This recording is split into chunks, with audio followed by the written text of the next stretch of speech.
Salut, c'est Reg, j'espère que tu vas bien et que tu prends soin de toi. Ce soir, je voulais profiter de la fin de ma balade et de la fin de cette journée pour te poser une question qui est simple, qui est celle de qu'est-ce qui, toi, te recharge? Et la deuxième question, c'est pourquoi est-ce que tu ne ferais pas plus de cette chose qui te recharge, de cette activité qui te recharge? Pourquoi tu doublerais pas juste la fréquence des choses qui te font plus de bien, qui t'apportent un sentiment de sérénité, on va dire? Et c'est une réflexion que je m'étais faite il y a quelques années. Et moi, par exemple, les balades, ça m'a toujours beaucoup aidé. Là, par exemple, je vais pas dire que j'avais de l'anxiété, parce que je me considère pas comme une personne anxieuse, mais le problème d'avoir quelque chose qui s'apparente à de l'anxiété, c'est que tu penses que même les actions qui te font du bien ne vont pas te faire du bien. C'est comme si t'étais devenu condescendant des choses qui te faisaient du bien. Et par contre, les choses qui te font du mal, là, t'as pas trop de difficulté à aller vers elles. Même, on pourrait dire, les personnes qui nous font du mal, on n'a pas trop de difficulté à aller vers elles. Alors que on a toujours tendance à être condescendant des choses qui ont le potentiel de nous aider, de nous faire du bien. Ou des personnes qui sont plus avenantes, qui ont plus tendance à vouloir nous montrer qu'elles peuvent nous aider. Et bah là, tu vois, j'ai fait une balade. Et ça va mieux, ça va mieux. Enfin, ça va mieux.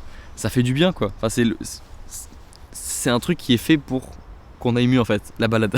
Le fait de marcher, le fait de se dépenser, ou en tout cas, juste le fait de le faire, je sais que ça va m'aider à aller mieux. Mais je sais pas pourquoi dans mes journées, parfois, je me prive moi-même des choses qui pourraient me faire aller mieux. Et je le regrette. Et là, je regrette pas d'y être allé plus tôt, mais je sais que là, si j'étais resté chez moi et que je voyais que la nuit était tombée et que j'avais pas fait ma balade du jour, j'aurais regretté. Parce que c'est pas la même chose. C'est pas la même chose lorsque tu l'as fait la nuit, la balade de la nuit, bon, bof. Bof. C'est quand même mieux avec le jour, c'est quand même mieux quand tu peux voir un peu de paysage. Mais ouais, je sais pas pourquoi expliquer. Je sais pas comment expliquer ça. Cette volonté de. C'est un peu de l'auto-sabotage. C'est un terme que j'ai entendu. Je me rappelle que c'était un prof à la fac qui disait ça, de pas s'auto-saboter dans ses révisions, dans son potentiel entre guillemets. Et j'avais bien aimé l'expression. Et c'est vrai que même au tout début de ma chaîne YouTube, j'ai failli moi-même m'auto-saboter. Je me rappelle que je me disais plein de trucs, comme quoi j'étais pas légitime, comme quoi j'étais pas assez à l'aise pour parler devant la caméra, comme quoi j'avais pas assez de choses à raconter, j'avais pas d'expérience, pas assez d'expérience, etc. Et ça, c'est une façon de s'auto-saboter. Mais je me rappelle qu'à l'époque, je me suis dit, pourquoi est-ce qu'il y a des gars, alors no offense, comme on dit, sur par exemple, je citais Mohamed Eni, le gars qui supporte Marseille et qui pète des télés sur sa chaîne YouTube lorsque Marseille perd. Donc, donc souvent, il a cassé pas mal de télé. Je me suis dit, pourquoi est-ce que ce gars qui éclate des télés, il s'est pas posé trop de questions, enfin je sais pas, peut-être qu'il s'est posé des questions, mais il a pas l'air de se poser 10 000 questions dans la vie. Pourquoi est-ce que moi, alors que j'essaie de faire des vidéos qui seront sûrement utiles, parce que j'avais pas fait de vidéo à ce moment-là, c'était les réflexions que j'avais avant ma chaîne YouTube, pourquoi est-ce que moi je me pose 10 000 questions alors que j'ai des bonnes intentions, je pense avoir des bonnes intentions? Et ça reprend l'exemple de la balade, tu vois, la balade c'est un peu en fait je friendzone des bonnes habitudes. Je préfère aller vers les habitudes toxiques, ou je suis condescendant vis-à-vis des bonnes habitudes, alors que c'est elles qui m'aident à aller mieux depuis des années. Et juste pose-toi cette question. Aide-moi aussi, pourquoi pas, à répondre à cette question de pourquoi est-ce qu'on a tendance à être condescendant vis-à-vis des habitudes positives, des personnes positives, à les prendre pour acquises, ces personnes, ou ces habitudes, ou à... Ouais, c'est ça, je dis être condescendant, mais ça, tu comprends l'idée. Juste pourquoi est-ce qu'on est comme ça? Bref.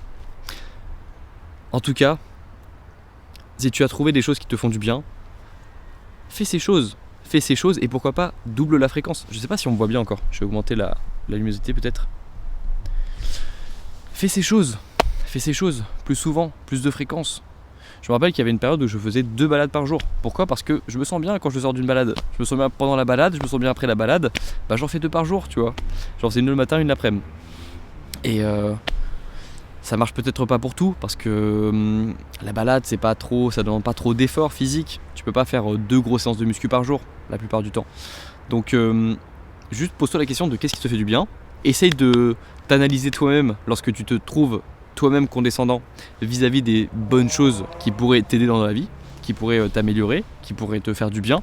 Et ensuite, pourquoi pas double la fréquence, mais fais ces choses plus souvent et diminue la fréquence des choses qui te font du mal. Parfois, juste prends le temps d'analyser les choses qui te font du bien, les personnes qui te font du bien, vs les choses qui te font du mal, qui te font te sentir mal, vs les personnes, enfin et y compris les personnes qui te font te sentir mal, ou même les réflexions que toi-même tu te fais qui te font te sentir mal, et essaye d'améliorer la fréquence des choses qui te font du bien et de diminuer la fréquence des choses qui te font du mal. Et mathématiquement, tu t'en sentiras mieux. Tu feras plus de choses qui te feront du bien que de choses qui te feront du mal. Donc tu progresseras un petit peu chaque jour. Le temps sera de ton côté parce que tu t'amélioreras un petit peu chaque jour. Et voilà, on a le secret du bonheur en fait. Enfin voilà, je vais m'arrêter maintenant de parler parce que voilà, la journée se termine. Et je suis même pas sûr qu'on me voit là. Je sais pas si on me voit bien. Donc je vais rentrer de ma balade. Je suis toujours sur la vidéo sur les réseaux sociaux. Elle sortira pas maintenant. Je cherche une date, la date de lancement de la vidéo parce que ça va être pour moi ce sera une date importante. C'est une vidéo que j'attends de faire depuis longtemps. Vous l'attendez aussi. Je la finis prochainement. Je suis en train de la terminer. À vrai dire, j'ai tourné encore un plan pour cette vidéo juste avant celle-ci, donc tu verras que ce sera le même décor. Mais voilà, ça avance de mon côté. Et voilà, arrêtons de s'auto-saboter notre réussite. Arrêtons de s'auto-saboter soi-même. Et puis voilà, juste soyons conscients de ça. De ce schéma qu'on a tendance à répéter. Donc on se retrouve très bientôt sur la chaîne Clip, demain sur la chaîne Clip. Prenez soin de vous et à la prochaine. Ciao.